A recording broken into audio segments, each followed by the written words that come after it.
चाहे कुमारे मर जाना, लेकिन इन 3 लक्षणों वाली स्त्रियों से कभी विवाह मत करना। नमस्कार दोस्तों, स्वागत है आप सभी का पुनः आपके अपने YouTube चैनल। प्रिय दर्शकों, इस वीडियो में आपके लिए लेकर के आए हैं एक ऐसी कहानी जिसमें आपको बताया जाएगा कि अपनी जिंदगी में कुंवारे मर जाना, लेकिन इन 3 लक्षण वाली स्त्रियों से हमेशा बच करके रहना और इनसे कदापि विवाह मत करना। कभी जिंदगी में आप परेशान नहीं रहेंगे। मित्रों, ये कहानी आपको बहुत अच्छी जानकारी और सीख देकर के जाएगी। तो चलिए मित्रों, आपका कीमती समय बर्बाद न करते हुए अब सीधे कहानी पर ही पहुंचते हैं। प्रिय दोस्तों, एक समय की बात है। किसी जंगल में तोता और मैना का जोड़ा एक वृक्ष के डाल पर बैठा हुआ था। तोता ने मैना से कहा कि हे मैना रानी, आज का समय बहुत ही बदल चुका है। मैना कहने लगी, पिया जी, ऐसा क्या समय बदल चुका है? तब तोता कहता है कि हे मैना रानी, समय इतना बदल गया है कि आजकल की स्त्रियां और आजकल की लड़कियां बहुत ही स्वार्थी बन चुकी हैं, क्योंकि स्त्रियां अपने स्वार्थ के लिए कुछ भी करने के लिए तैयार हो जाती हैं। जो काम उन्हें कदापि नहीं करना चाहिए, वो स्वार्थ के प्रति स्त्रियां कर बैठती हैं। मैना कहती है कि पिया जी, मैं तुम्हारी बात से सहमत नहीं हूँ। स्त्रियां कैसे स्वार्थी हो सकती हैं? आप हमारी नारी जाति की बुराई कर रहे हैं। तोता कहता है, नहीं मैना, तुम हमारी बात पर विश्वास करो। तब मैना कहती है, नहीं स्वामी, मैं तुम्हारी बात पर विश्वास नहीं कर सकती हूँ।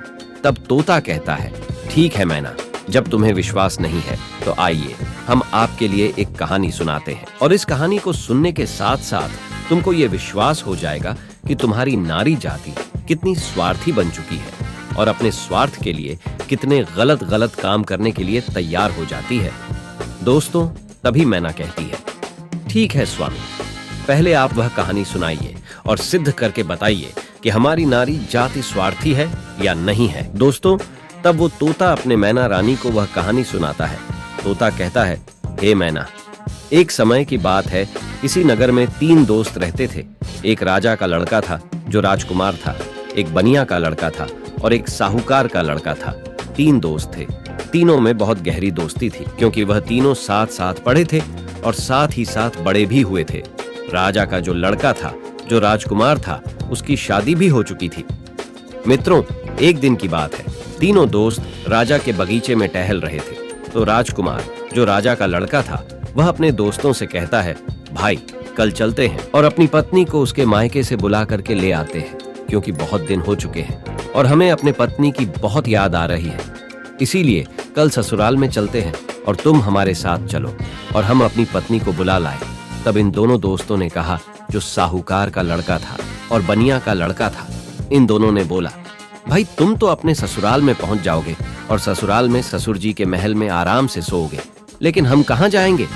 तब राजकुमार कहता है, मेरे भाई, तुम कोई सराय देख लेना और एक रात की ही तो बात है, रात सराय में काट लेना और सुबह मैं अपनी पत्नी को लेकर के आ जाऊंगा और आराम से घर के लिए निकल चलेंगे।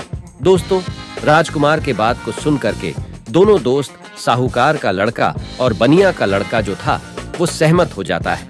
लेकिन बनिया का लड़का जो था, वो बहुत ही चालाक और चतुर था, और जो राजा का लड़का, राजकुमार और साहूकार का बेटा, बिल्कुल भोले और नादान थे। दोस्तों, दोनों दोस्त जब सहमत हो गए तो दूसरा दिन होता है और दोनों दोस्त अपने दोस्त राजकुमार के साथ में वहां से चल देते हैं। और चलते चलते 3 दिन इनके रास्ते में लग गई और 3 दिन के बाद में राजकुमार अपने ससुराल के पास में जब पहुंचता है, उस नगर के पास में जब पहुंचता है, तो राजकुमार अपने दोनों दोस्तों से कहता है, मेरे भाई, यहाँ कोई सराय देख लेना और रात उस सराय में काट लेना और मैं ससुराल जाता हूँ, सुबह जल्दी आ जाऊंगा। तोता कहता है, हे मैना। राजकुमार इतना कहने के बाद अपने ससुराल के लिए चला जाता है और इधर साहूकार का लड़का और बनिया का लड़का सराय की तलाश में निकल जाते हैं। ढूंढते ढूंढते उनको एक सराय दिखाई देती है और सराय के जब समीप पहुंचते हैं तो उन्होंने देखा कि यहाँ खाने पीने की भी व्यवस्था सही है और रुकने की भी व्यवस्था सही नजर आ रही है। दोस्तों, सराय के दरवाजे पर जब वे पहुंचे तो वहां उन्होंने एक बुढ़िया को देखा। उस बुढ़िया के पास में जाकर कहने लगा, हे माता, हम इस सराय में रात व्यतीत करने के लिए आए हैं और सुबह चले जाएंगे। हमारे लिए इस सराय में जगह दे दो जो हम रात सही से काट सके। दोनों दोस्तों की बात को सुन करके वो बुढ़िया जो थी वो कहने लगी, देखो बेटा, चाहे कहीं भी रुक जाओ, चाहे कहीं भी जाकर के रात काट लो, लेकिन इस सराय में आप ना रुके, इस सराय में आप रात ना गुजारे। तब दोनों दोस्त ने पूछा, ऐसा क्यों माता? तब बुढ़िया कहती है, मेरे पुत्र, इसमें अगर आप रुके तो आप जिंदा नहीं बचेंगे, क्योंकि आपकी मृत्यु हो जाएगी। दोस्तों, इस तरह से वो बुढ़िया जो थी साहूकार के लड़के और बनिया के लड़के को समझा रही थी। तब तक एक बहुत सुंदर लड़की, एक बहुत सुंदर युवती दरवाजे के भीतर उस साहूकार के लड़के को दिखाई दे जाती है। साहूकार के लड़का ने जब उस सुंदर युवती को देखा तब वो उस पर मोहित हो गया और उसके साथ रात में रुकने के लिए वो तैयार था। उतावला हो रहा था कि किसी ना किसी तरीके से हम इसके साथ रात गुजार लें। मित्रों, इधर वो बुढ़िया समझाती रही, लेकिन साहूकार का लड़का नहीं माना। साहूकार का लड़का जो था वो अपने दोस्त से कहता हुआ चला गया कि दोस्त, तुझे कहीं जगह मिल जाए तो तू रुक लेना, पर हम तो इसके साथ में ही रुकेंगे।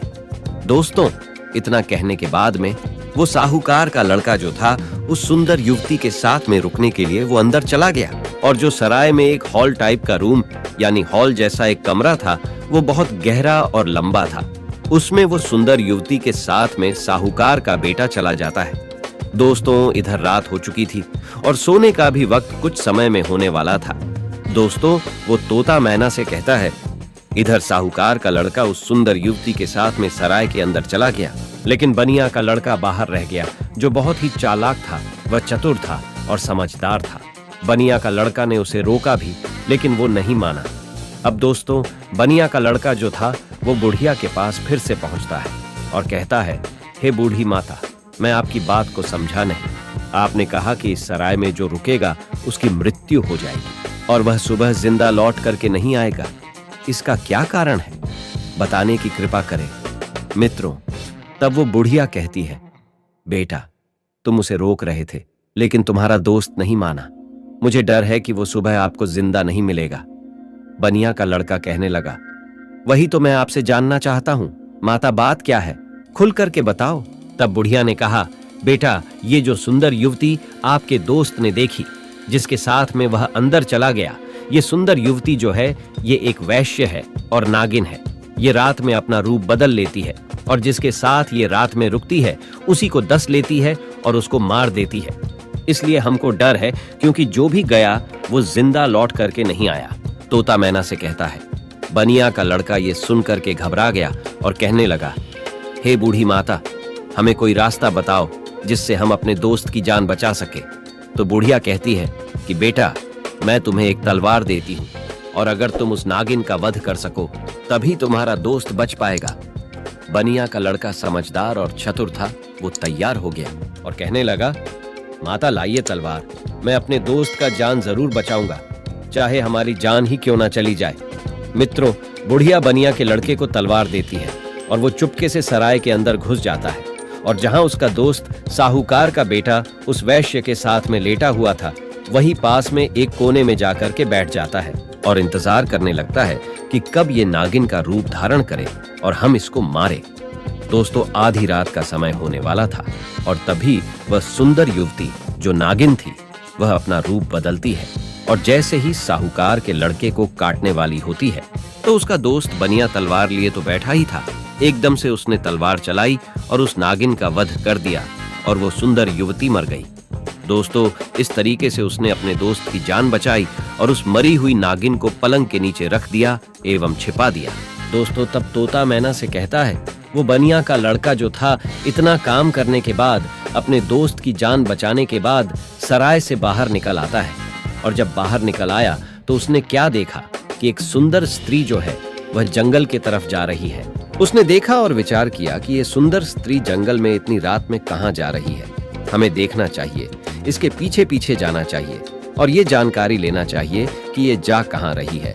वो बनिया का लड़का जिसके हाथ में तलवार था, जिसने नागिन का वध किया था, वो उस सुंदर स्त्री के पीछे चल देता है और वो बनिया का लड़का सोचता जा रहा है कि देखे ये कहाँ जा रही। वो स्त्री चलती चली गई और जंगल में एक साधु का आश्रम था और वो स्त्री साधु के आश्रम पर पहुंच गई और जाकर के उसने साधु से मुलाकात की और वो सारा नजारा बनिया का लड़का दूर से ही देख रहा था। जब उसका जाने का समय हुआ तो साधु से मिलने के बाद फिर वो सुंदर स्त्री हाथ जोड़ करके कहने लगी, आज आपसे मेरी आखिरी मुलाकात है। साधु कहने लगा, वो क्यों? तो वो सुंदर स्त्री जवाब देती है, हमारे पति हमें लेने के लिए आए हैं और अभी हमारे घर पर ठहरे हुए हैं। कल मैं अपने पति के साथ ससुराल चली जाऊंगी। आज के बाद फिर मैं आपसे मिलने के लिए नहीं आ पाऊंगी। तब वो साधु कहने लगा, रोजाना तो हमारे पास आती थी, लेकिन अब हमें धोखा देकर के जा रही हो और कह रही हो कि अपने पति के साथ जा रही हो। तब वो सुंदर स्त्री जवाब देती है, हाँ, मेरा पति मेरे घर पर ठहरा हुआ है और कल मैं ससुराल चली जाऊंगी। हमें माफ करना, अब मैं आज के बाद तुम्हारे पास मिलने नहीं आऊंगी। दोस्तों, उस सुंदर स्त्री के बात को सुनकर साधु को गुस्सा आ जाता है और साधु जो है गुस्सा में उसकी नाक काट देता है। और जब उसकी नाक कट जाती है तो उसे पीड़ा होती है और वो पीड़ा को सहन करती हुई चिल्लाती हुई अपने घर के लिए भाग खड़ी होती है। इधर दोस्तों, वो बनिया का लड़का सारी बातें सुन रहा था और ये नजारा देख रहा था। उस बनिया के लड़का को बहुत गुस्सा आ गया और उसने गुस्से में साधु को मार दिया, उसकी हत्या कर दी और उसको मार करके वहां से तुरंत वे चल देता है और आगे चल करके एक मंदिर था और उसी मंदिर में जाकर के छिप कर भीतर बैठ गया। अब वो सोचता है कि हे प्रभु, इस दुनिया में हो क्या रहा है। अब इधर जो वो बनिया का लड़का मंदिर के अंदर बेचारा चुपचाप बैठा हुआ था, वहां पर कुछ चोर आते हैं और चोर मंदिर के बाहर से हाथ जोड़ करके कहता है, हे देवी माँ, हम चोरी करने के लिए जा रहे हैं और अगर ये हमारी चोरी आसानी से हो जाए और हम ना पकड़े गए तो कल हम तुम्हारे पास तुम्हारे लिए राजा के लड़की को लाएंगे और उसकी बलि चढ़ाएंगे। इतना कहने के बाद में वो चोर अपनी चोरी करने के लिए चले जाते हैं और जो अंदर बनिया का लड़का बैठा था, उसने जब चोरों की बात को सुना तो उसके पैरों तले जमीन खिसक गई और वो कहता है, ये क्या है? यहाँ भी एक हत्या होने वाली है। हे प्रभु, ये हो क्या रहा है? दोस्तों, वो बनिया का लड़का विचार करता है, चाहे कुछ भी हो जाए लेकिन मैं राजा की लड़की की हत्या नहीं होने दूंगा। ये सोच करके वो मंदिर में बैठा रहा। इधर दोस्तों, क्या हुआ कि वो स्त्री जो थी जिसकी नाक साधु ने काटी थी, वो अपने घर पर पहुंची और उसने रोना धोना बंद किया। बाकी पीड़ा तो सता रही थी। उसने विचार किया, अगर सुबह लोग हमको देखेंगे तो पता नहीं, ना जाने मेरे बारे में क्या कहेंगे। हमें शर्म से अपना सर नीचा झुकाना पड़ेगा। क्यों ना हम अपने पति को फंसा दे और ये कह दे कि हमारे पति ने मेरी नाक काट ली। तो वही हुआ। सवेरा होने वाला था और जैसे ही थोड़ा प्रकाश होने को था, तभी वो चिल्लाने लगी और कहने लगी कि देखिए देखिए, हमारे पति ने हमारी नाक काट ली। दोस्तों, घर वाले जो थे वो एकदम से भाग करके आते हैं और उसके पति को बंदी बना लेते हैं। जो वो राजकुमार था, जो राजा का लड़का था, उसको पकड़ लेते हैं और पकड़ करके वहां से राजा के सामने पेश कर देते हैं। राजा वो सारा वृतांत जान करके उसको जेल में डाल देता है। तब तोता मैना से कहता है, हे मैना रानी, अब आगे सुनिए क्या हुआ। इधर पूरा दिन व्यतीत हो गया। उसका दोस्त जो बनिया था, उसने पूरा दिन इधर उधर बैठ करके काट लिया और जब रात हो गई तब उसी मंदिर में जाकर के वे छिप करके बैठ गया, क्योंकि उसे मालूम था कि ये चोर राजा के लड़की को पकड़ करके जरूर लाएंगे, उसकी हत्या जरूर करेंगे, लेकिन मैं उसकी हत्या नहीं होने दूंगा। जब रात हो गई तो मंदिर में जाकर के तलवार लेकर के छिप कर बैठ गया और इधर आधी रात जब होती है तभी वो चोर राजा के लड़की को पकड़ करके लाते हैं और मंदिर के बाहर बैठ जाते हैं। कुछ देर बैठ करके बातें करते हैं और कहते हैं, देवी माँ ने हमारी बातें सुन ली हैं, कितनी बढ़िया हमें चोरी करवा दी, पकड़े भी नहीं गए और बहुत मालदार भी बन जाएंगे क्योंकि हमने बहुत माल लूटा है। इस तरीके के बातें कुछ देर करते रहे। फिर उनमें से एक बोला, देख भाई, अब उस लड़की को जल्दी ले जा और देवी माँ के सामने उसका सिर काट देना और उसकी बलि चढ़ा देना। तो दोस्तों, उन चोरों में से एक चोर जो था वो राजा के लड़की को पकड़ करके अंदर मंदिर में प्रवेश करता है और देवी माँ की जहां पर मूर्ति थी वहां पर ले जाता है और उस लड़की का सिर काटने के लिए जैसे ही वो चोर जाता है तो बनिया का लड़का तो वहां तैयार ही बैठा हुआ था और वो चोर राजा के लड़की का सिर नहीं काट पाया, उसकी बलि नहीं चढ़ा पाया, क्योंकि उससे पहले ही बनिया के लड़का ने उस चोर को मार दिया और चोर को मार करके उसकी लाश को एक बगल में रख दिया। इधर दोस्तों, उन चोरों में से एक चोर कहता है, देख भाई, वो हमारा एक साथी गया है, वो लौट करके नहीं आया है। अरे तू जा और देख करके आ कि उसने बलि चढ़ा पाई या नहीं चढ़ा पाई। दोस्तों, ऐसे ही दूसरा चोर जो है, जैसे ही मंदिर में प्रवेश करता है तो वो बनिया का लड़का तैयार बैठा हुआ था, उसने उसको भी मार दिया। कहने का मतलब ये है कि इसी तरीके से उस बनिया के लड़के ने जितने भी चोर थे सारे चोरों को मार दिया और उस राजा की लड़की की रक्षा की। जब सारे चोरों को मार देता है तब वो लड़की निर्भय हो जाती है और उसके बाद में वो बनिया का लड़का राजा की लड़की से कहता है कि चलो हम तुम्हारे घर तक तुम्हें छोड़ देते हैं। दोस्तों, राजा की लड़की घबराई हुई थी, उस बनिया के लड़के के साथ में चल देती है और इधर राजा की जो लड़की थी वो बनिया के लड़के से प्रेम करने लगी और कहने लगी कि हम तुमसे विवाह करना चाहते हैं। दोस्तों, बातों ही बातों में वो लोग राजा के घर तक पहुंच गया और घर के दरवाजे पर जैसे ही पहुंचा तो बनिया का लड़का ने मना कर दिया। नहीं, मैंने तुम्हारी रक्षा की है, इसका मतलब ये नहीं है कि मैं तुमसे विवाह करूं। मैं ऐसा कदापि नहीं कर सकता। राजा की लड़की को गुस्सा आ गया और कहने लगी, अगर आप हमारे साथ शादी नहीं करेंगे तो मैं आपको जेल में डलवा दूंगी। बनिया का लड़का कहने लगा, जैसी आपकी मर्जी, लेकिन मैं शादी नहीं करूंगा। दोस्तों, तभी राजा की लड़की दरवाजे पर चिल्लाती है और कहती है, बचाओ, ये हमको पकड़ करके ले जाना चाहता था और ये हमारी इज्जत लूटना चाहता था। दोस्तों, राजा की लड़की को चिल्लाते हुए सैनिकों ने देखा तो सैनिकों ने भाग करके उस बनिया के लड़के को पकड़ लिया और राजा के सामने पेश कर दिया और कहा कि राजा साहब, ये तुम्हारी लड़की की इज्जत लूटना चाहता था, ये आपकी लड़की को पकड़ करके ले जाना चाहता था। वो तो आपकी लड़की चिल्लाने लगी, इसलिए मैंने बचा लिया। अगर वो नहीं चिल्ला पाती तो ये आपके लड़की के इज्जत के साथ खिलवाड़ कर देता। दोस्तों, ये सुनने के बाद राजा को क्रोध आ गया और उसने पकड़ करके उस बनिया के लड़के को जेल में डाल दिया, जहां उसके दोनों दोस्त भी मौजूद थे। जो साहूकार का लड़का था और राजा का लड़का था, वो दोस्त भी उसे मिल गए। साहूकार के लड़का को सराय वालों ने पकड़वा दिया क्योंकि इसने एक वैश्य व सुंदर युवती का वध किया, इसलिए वो भी वहां जेल में मौजूद था। अब तीनों दोस्त जेल में जाकर के मिल जाते हैं और एक दूसरे के साथ में वहां बैठ जाते हैं। इधर दोस्तों, अगला दिन हुआ और वो राजा दरबार में तीनों को बुलाता है, जिन तीनों को राजा ने पकड़ करके जेल में बंद किया था, और उन्हें सजा सुनाने के लिए तैयार हो जाता है।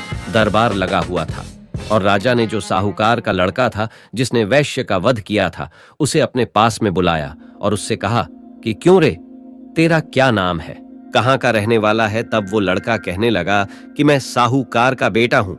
राजा कहने लगा, ये बता तूने वैश्य का वध क्यों किया, उसे क्यों मारा। अब दोस्तों, उस साहूकार के लड़का को कुछ मालूम ही नहीं था जो वो राजा को बता सकता। उसे नहीं मालूम था कि वैश्य का वध किसने किया। वैश्य का वध साहूकार के लड़का ने किया नहीं था। जो उसे मालूम होता, राजा ने फिर पूछा, चुपचाप क्यों खड़ा है, बता कि तूने उस वैश्य का वध क्यों किया।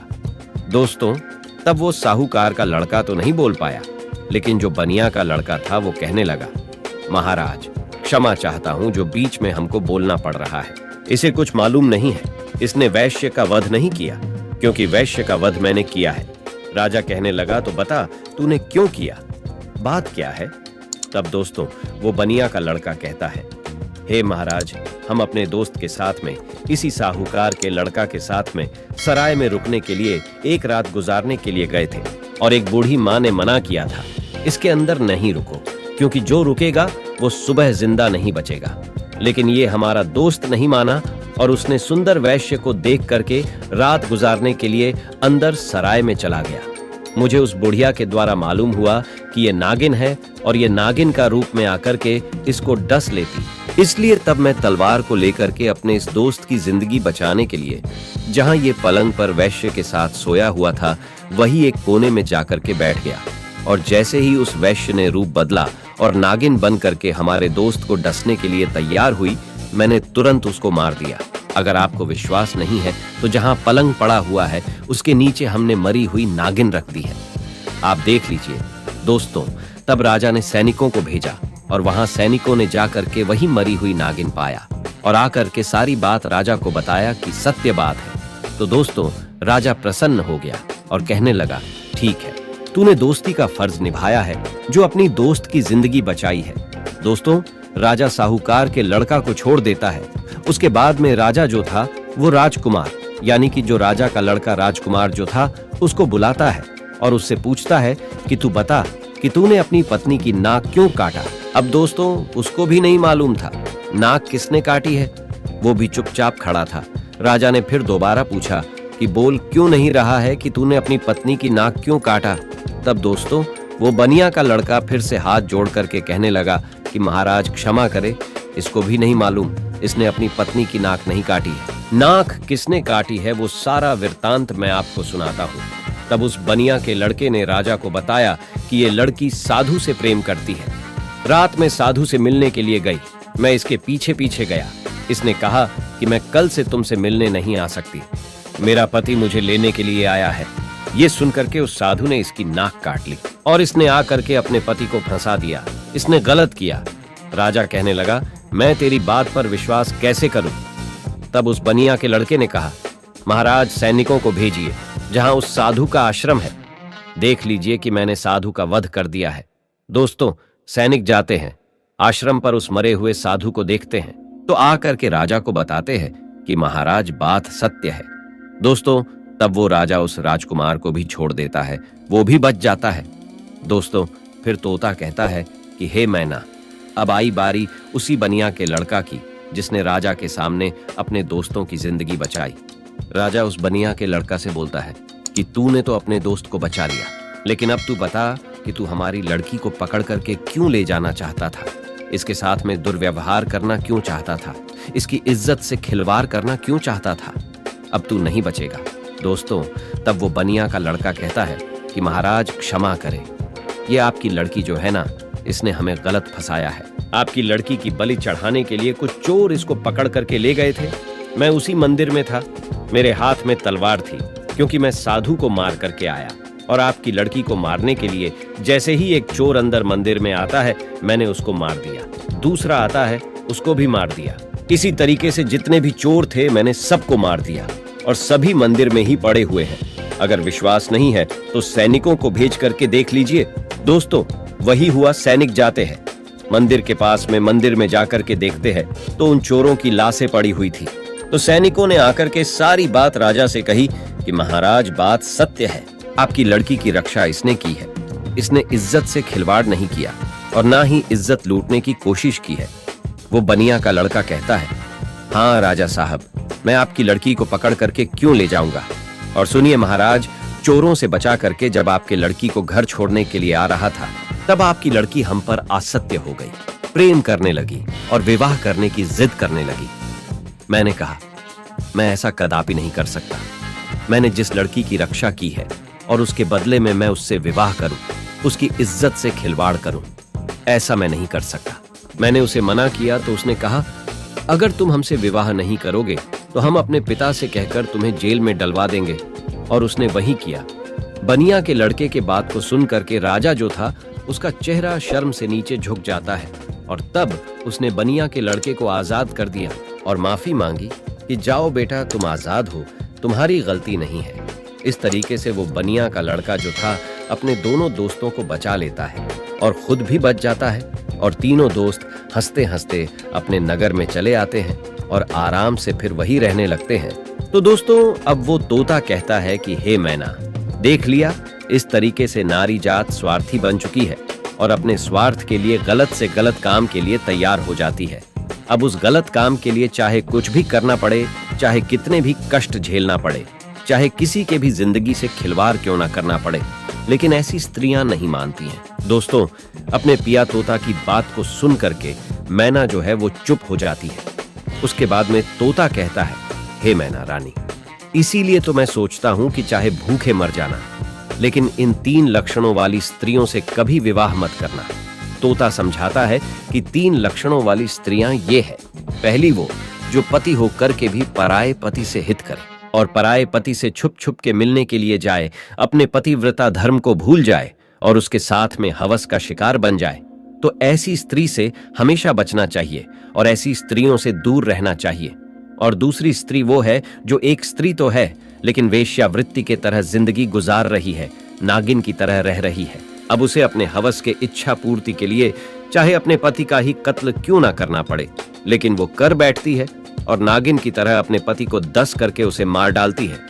तो ऐसी वेश्यावृत्ति के लक्षण वाली जो स्त्रियां हैं, इनसे दूर रहना चाहिए, इनसे कदापि विवाह करने की इच्छा नहीं रखना चाहिए। और तोता बोला, हे मैना, तीसरी स्त्री वो है जिसकी जान अगर कोई बचाए और अगर वो मरने के लिए जा रही हो और उसकी अगर कोई जान बचा ले और ऐसे में वे मददगार को ही झूठा फंसा दे और उसी मददगार से विवाह की इच्छा करे, उसी से दुर्व्यवहार करने की इच्छा करे और फिर उसको झूठा फंसा करके उसको मरवा डाले या उसे जेल में बंद करवा दे या उसे सजा दिलवा दे।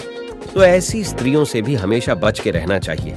इनका कोई भरोसा नहीं है कि किस वक्त तुम्हारी जिंदगी को ले बैठे। तो दोस्तों, मेरे कहने का तात्पर्य ये है कि ये कहानी हमें यही सिखाती है कि चाहे जीवन में कुमारे मर जाना, लेकिन इन 3 लक्षणों वाली लड़कियों से हमेशा दूर रहना, बच करके रहना। कभी जिंदगी में फंसोगे नहीं और कभी जिंदगी में दुखी नहीं रहोगे और तुम्हें कभी भी जिंदगी में रोना भी नहीं पड़ेगा और पछताना भी नहीं पड़ेगा।